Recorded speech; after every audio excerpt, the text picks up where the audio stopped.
गोपी युगल गीत। श्रीमद् भागवत पुराण में 10वें स्कंद के 35वें अध्याय में गोपियों ने सुंदर युगल गीत गाया है, जिसका वर्णन श्री सुखदेव जी महाराज राजा परीक्षित को कर रहे हैं। श्री सुखदेव जी कहते हैं, परीक्षित भगवान श्री कृष्ण के गौ को चराने के लिए प्रतिदिन वन में चले जाने पर उनके साथ गोपियों का चित्त भी चला जाता था। उनका मन श्री कृष्ण का चिंतन करता रहता और वे वाणी से उनकी लीलाओं का गान करती रहती। इस प्रकार वे बड़ी कठिनाई से अपना दिन बिताती। गोपी आपस में कहती, अरे सखी, अपने प्रेमी जनों को प्रेम वितरण करने वाले और द्वेष करने वालों तक को मोक्ष दे देने वाले श्याम सुंदर नटनागर जब अपने बाएं कपोल को बाईं बाँह की लटका देते हैं और अपने बोहे नचाते हुए बांसुरी को अधरों से लगाते हैं तथा अपनी सुकुमार अंगुलियों को उसके छेदों पर फिराते हुए मधुर तान छेड़ते हैं, उस समय सिद्ध पत्नियां आकाश में अपने पति सिद्ध गणों के साथ विमानों पर चढ़कर आ जाती हैं और उस तान को सुनकर अत्यंत ही चकित तथा विस्मित हो जाती हैं। पहले तो उन्हें अपने पतियों के साथ रहने पर भी चित्त की यह दशा देखकर लज्जा मालूम होती है, परंतु क्षण भर में ही उनका चित्त कामबाण से बिंध जाता है। वे विवश और अचेत हो जाती हैं। उन्हें इस बात की सुधि नहीं रहती कि उनकी नीवी खुल गई है और उनके वस्त्र खिसक गए हैं। अरे गोपियों, तुम यह आश्चर्य की बात सुनो। ये नंद नंदन कितने सुंदर हैं। जब वे हंसते हैं तब हास्य रेखाएं हार का रूप धारण कर लेती हैं, शुभ मोती सी चमकने लगती हैं। अरे वीर, उनके वक्षस्थल पर लहराते हुए हार में हास्य की किरणें चमकने लगती हैं। उनके वक्षस्थल पर जो श्रीवत्स की सुनहली रेखा है वह ऐसी जान पड़ती है मानो श्याम मेघ पर बिजली ही स्थित रूप से बैठ गई हैं। वे जब दुखी जनों का सुख देने के लिए विरहियों के मृतक शरीर में प्राणों का संचार करने के लिए बांसुरी बजाते हैं, तब व्रज के झुंड बैल, गोए, हरिन उनके पास ही दौड़ आते हैं। केवल आते ही नहीं सखी, दांतों से चबाया हुआ घास का ग्रास उनके मुंह में ज्यों का त्यों पड़ा रह जाता है। वे उसे न निगल पाते हैं, ना तो उगल ही जाते हैं। दोनों कान खड़े करके इस प्रकार स्थिर भाव से खड़े हो जाते हैं मानो सो गए, या केवल भीत पर लिखे हुए चित्र। उनकी ऐसी दशा होना स्वाभाविक ही है, क्योंकि यह बांसुरी की तान उनके चित्त चुरा लेती है।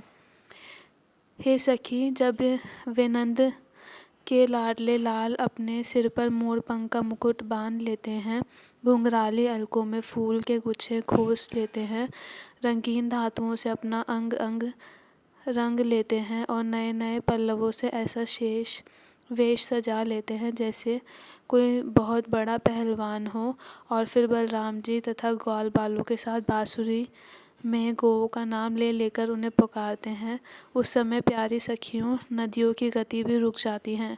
वे चाहती हैं कि वायु उड़ाकर हमारे प्रियतम के चरणों की धूलि हमारे पास पहुंचा दे, उसे पाकर हम निहाल हो जाए। परंतु सखियों, वे भी हमारे ही जैसी मंद भागिनी है।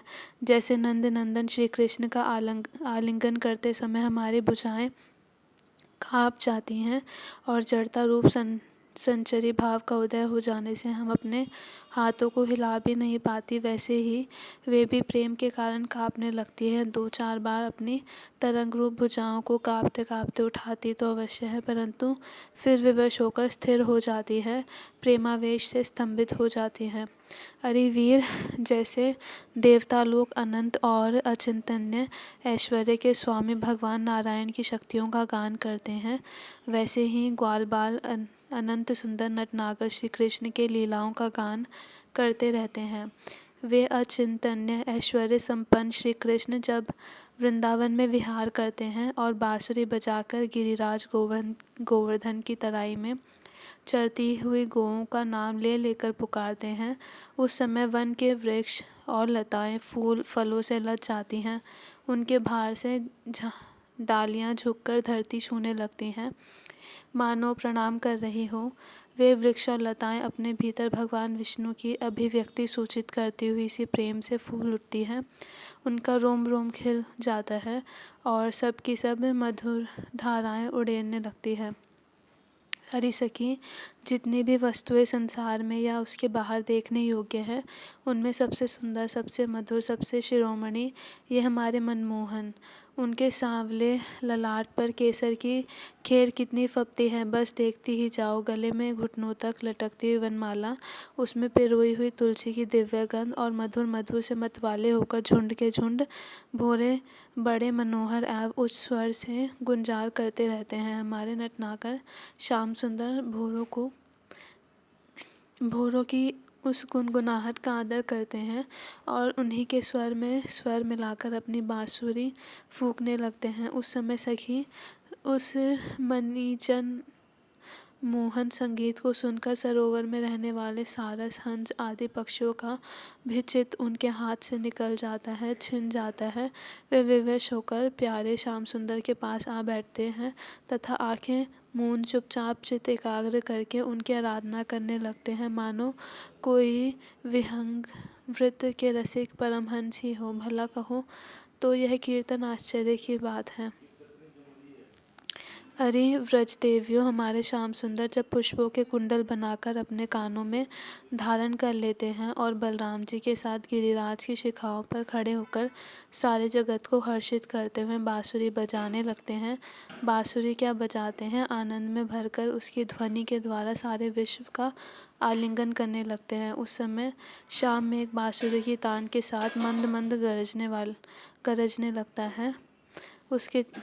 उसके चित्त में इस बात की शंका बनी रहती है कि कहीं मैं ज़ोर से गर्जना कर उठूं और वह कहीं बांसुरी की तान के विपरीत पड़ जाए, उसमें बेसुरापन ले आए, तो मुझ में महात्मा श्री कृष्ण का अपराध हो जाएगा। सखी, वह इतना ही नहीं करता, वह सब देखता है कि हमारे सखा घनश्याम को शाम खाम लग रहा है, तब वह उनके ऊपर आकर छाया कर लेता है, उनका छत्र बन जाता है। अरे वीर, वह तो प्रसन्न होकर बड़े प्रेम से उनके ऊपर अपना जीवन ही न्यौछावर कर देता है। नहीं नहीं, फुइयों के रूप में ऐसा बरसने लगता है मानो दिव्य पुष्पों की वर्षा कर रहा हो।